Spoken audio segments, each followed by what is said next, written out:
Il campanile nel lago.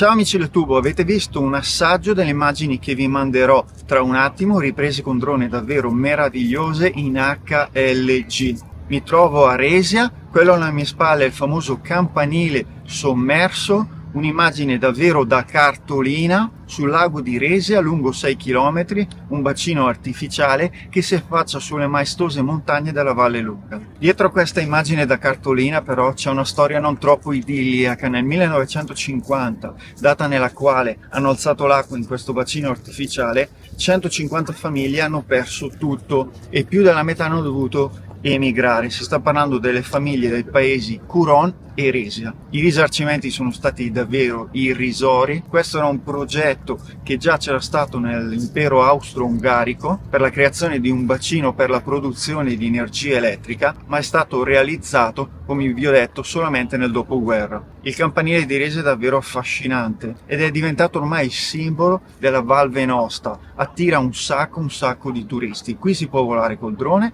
altezza 120, per cui bando alle ciance. Io ora vi saluto, la magia del campanile di Resia in HLG.